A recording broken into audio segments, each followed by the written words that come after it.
Hello, my name is Mike Greene, and I wanted to speak with you briefly about the Bible Initiative. You know, sometimes I think that we fall into a trap when we read the Bible as seeing it as just a set of different stories or a collection of stories, each with a moral or a lesson to learn. But really, the right way to read the Bible is to see it as one overarching story. That story begins with telling us what went wrong with humanity, what God is doing to make things right in Jesus Christ, and then as a result of that, how history is going to unfold. So let me tell you about a brief story from the Old Testament. It's in 1 Samuel 25. It's the story of Abigail and David. And a little bit of context, Saul is the king of Israel.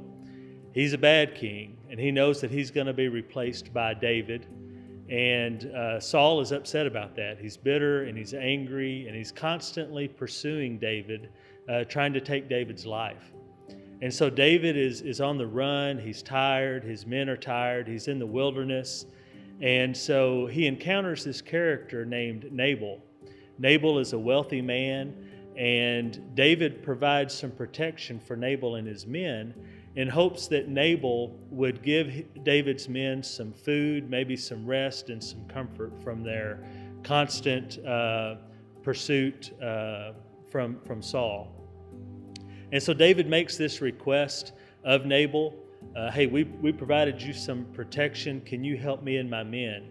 And Nabal flat out says no. And this makes David angry.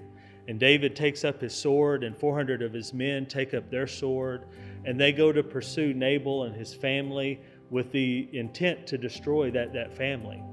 And so Abigail, who is Nabal's wife, learns of this plot of David, and she goes to David and she pleads with David for her people. And she says, hey, put the guilt of Nabal on me.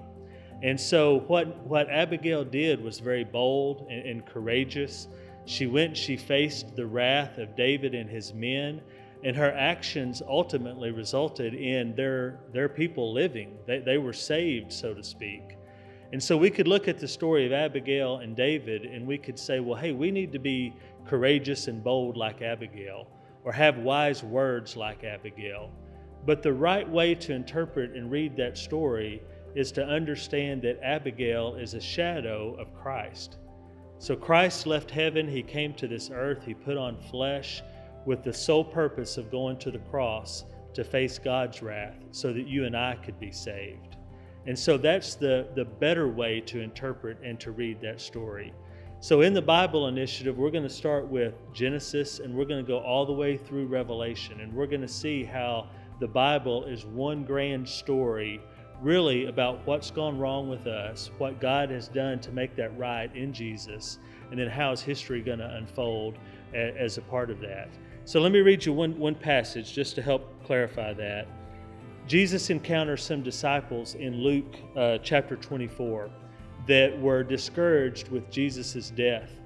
And so they encounter Jesus, and Jesus helps them to understand that his death was something that needed to take place, and that's what the Bible spoke of.